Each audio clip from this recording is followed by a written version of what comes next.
আসসালামু আলাইকুম। সবাই কেমন আছেন? আশা করি সবাই ভালো আছেন। তো আজকের ভিডিওর মাধ্যমে আপনাদের দেখাবো কিভাবে আপনারা মেসেঞ্জারে ফেক এসএমএস তৈরি করবেন। আপনারা যদি ভিডিওটি লক্ষ্য করেন তাহলে দেখতে পারবেন যে অন্যের দেওয়া এসএমএস আপনি এডিটিং করে আপনার মন মতো লেখা সেটআপ করতে পারেন। তো এটি মূলত পুরোটাই ফেক এসএমএস। তো আপনারা কিভাবে এই এসএমএস গুলো তৈরি করবেন তো আজকের ভিডিওর মাধ্যমে আপনাদের দেখাবো। তো তার আগে বলে নিই, যারা আমাদের চ্যানেলটি সাবস্ক্রাইব করেননি তারা অবশ্যই আমাদের চ্যানেলটি সাবস্ক্রাইব করে পাশে থাকবেন। তো এটি করার জন্য আপনাদের প্রথমে চলে যেতে হবে গুগল প্লে স্টোরে। গুগল প্লে স্টোরে গিয়ে সার্চ বারে লিখবেন ফেক চ্যাট।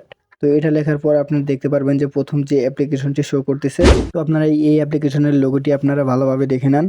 তো আমার এই অ্যাপ্লিকেশনটি ডাউনলোড করা আছে অলরেডি। তো আমি এখান থেকে ওপেন করে দিচ্ছি। তো অ্যাপ্লিকেশনটি ওপেন করে দেওয়ার পরে এই অ্যাপ্লিকেশনে কিছু পারমিশন চাবে, তো আপনারা এখানে অ্যালাউ করে দিবেন। অ্যালাউ করে দেওয়ার পর দেখতে পারবেন যে মেসেঞ্জারের মতো একটি ইন্টারফেস শো করবে। আপনি আপনার প্রোফাইল সিলেক্ট করার জন্য প্রথমে চলে যাবেন থ্রি ডটে। থ্রি ডটে চাপ দেওয়ার পর দেখতে পারবেন যে একটি অটোমেটিক একটা প্রোফাইল দেওয়া আছে। তো আপনি যদি আপনার মন মতো প্রোফাইল দিতে চান তাহলে গ্যালারি থেকে একটি ফটো সিলেক্ট করে দিয়ে দিতে পারেন। আপনারা যদি একটু নিচে লক্ষ্য করেন তাহলে দেখতে পারবেন যে ডার্ক মোড একটি অপশন। তো আপনারা চাইলে এটা অন করে দিতে পারেন বা অফ করে দিতে পারেন। তো এবার আসে আপনারা কিভাবে অন্যজনের সাথে ফেক এসএমএস করতে পারেন। তো এটি করার জন্য আপনারা নিচের দিকে দেখতে পারবেন যে পিপুল নামে একটি অপশন। পিপুলে চাপ দেওয়ার পর দেখতে পাচ্ছেন যে create chat, create group and create contact. তো এখানে আপনি ক্রিয়েট চ্যাটের মধ্যে চাপ দিয়ে দেবেন। চাপ দেওয়ার পর দেখতে পারতেছেন যে এখানে নেম দেখাচ্ছে এবং এখানে প্রোফাইল পিকচার দেখাচ্ছে। তো আপনারা এখানে আপনার মন মতো প্রোফাইল নেম সিলেক্ট করে দেওয়ার পর এখানে সেভ নামে অপশনে চাপ দিয়ে দিবেন। চাপ দেওয়ার পর দেখতে পারবেন যে আপনার সামনে একটি প্রোফাইল শো করতেছে। তো এটির সাথে আপনি যদি ফেক এসএমএস করতে চান তাহলে প্রোফাইলের ভিতর চাপ দিবেন। চাপ দেওয়ার